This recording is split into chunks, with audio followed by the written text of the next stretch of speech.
Big brains, big bucks, big bets. Quantum computing is the hottest ticket in town. Even Jensen Huang, the GPU king who once called quantum a circus, now says we've hit an inflection point. Translation: big money is moving, big brains are buzzing, and yes, it's not science fiction anymore. In this video, we break down what's really happening. So stay tuned, and let's dive into the quantum leap that's shaking the science world. Okay, before we dive headfirst into this quantum roller coaster, we got to take a step back. What in the world is quantum computing? Don't worry, I'm here to save the day with some plain English. Imagine a coin spinning in the air. It's a bit like your regular computer. It can be either heads or tails, 0 or 1. But now picture 1,000 coins spinning all at once. It's a quantum computer. These coins or qubits can be in multiple states at the same time.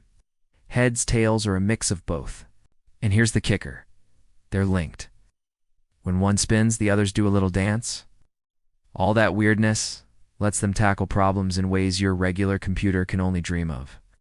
All right, we're just getting warmed up. Let's fast forward to June 12th, 2023. Nvidia, the graphics card wizards, unveiled their latest AI chip. Cue the drumroll. It's called the H100, the big deal. It's built to accelerate quantum machine learning. Wait, hold up. Isn't quantum computing supposed to be the next big thing? What's with all the hurry? Quantum computing is like that friend who kept saying, "I'll be ready when I'm ready." But now Jensen Huang, the CEO of Nvidia, is singing a different tune. He's saying we've reached an inflection point. Translation: things are about to get real. Here's the lowdown.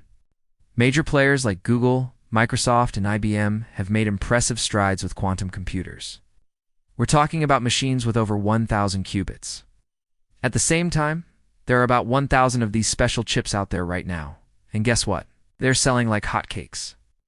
Goldman Sachs predicts the quantum computing market will hit $64 billion by 2030, and investors are catching on fast. Take Rigetti, for instance. Their stock nearly tripled after Jensen dropped that bomb. Same with Ionc and Quantum Computing Inc. All shot up like a rocket. It was like a tech wedding with free food. Everyone showed up. Here's the million-dollar question. Why the sudden rush? Well, quantum computing has been maturing, and these companies want a slice of the action. Plus, big names like Nvidia lend credibility, making investors less nervous. Think of it like a popularity contest. At first, only the cool kids knew about quantum computing. But now more and more people are on the bandwagon. But let's not get ahead of ourselves. Quantum computing isn't some magic genie that's going to solve everything. There are challenges galore, but we'll tackle those later. For now, let's focus on IBM. They've got something big in the works. On May 9th, 2023, IBM drops a major announcement. They're working on something called Starling. It's a 5-year plan to create a fault-tolerant quantum system. But what does that mean? Well, fault-tolerant means the system can correct its own errors. You see, quantum computers are like toddlers. They're super smart, but also prone to tantrums. Drat, even a tiny jiggle can mess up their calculations. To make matters worse, they're extremely sensitive. Think of it like trying to balance a ball on your nose. You can do it, but it takes a lot of concentration. If someone sneezes, it's game over. Now imagine trying to do that with thousands of balls. That's the challenge facing quantum computer scientists. They're working on ways to keep these qubits in sync, despite all the chaos around them. It's a tall order, but IBM's up for the task.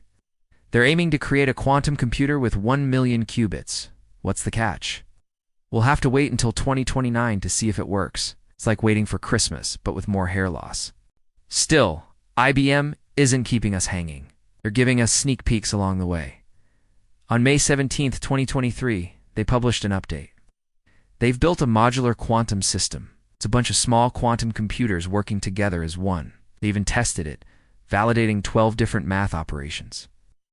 IBM is putting their money where their mouth is. They've got a $20 billion roadmap for quantum computing.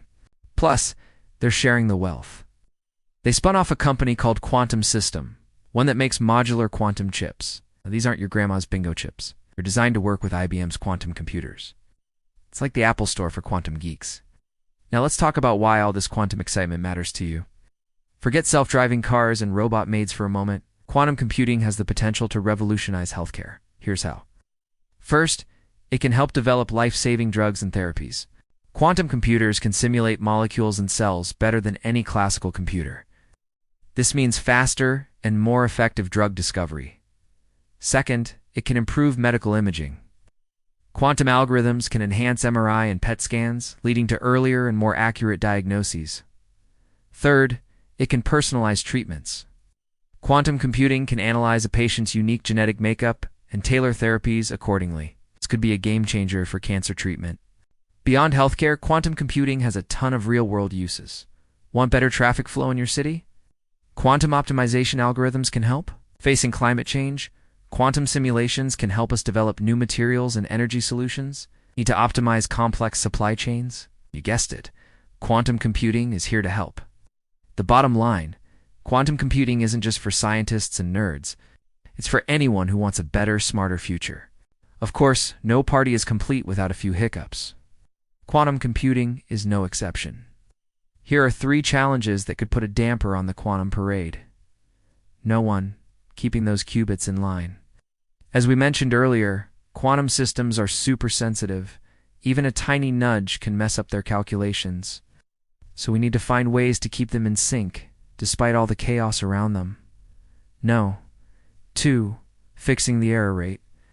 Right now, quantum computers have a pretty high error rate. That means they make mistakes when solving problems. You need to find ways to fix them, otherwise they won't be trusted for important tasks. And number 3, scaling up. Most current quantum computers have only a few hundred to a few thousand qubits. But we need millions, if not billions, to really make a difference. Scaling up is easier said than done. It requires major advances in technology and know-how. So is quantum computing all hype or the real deal?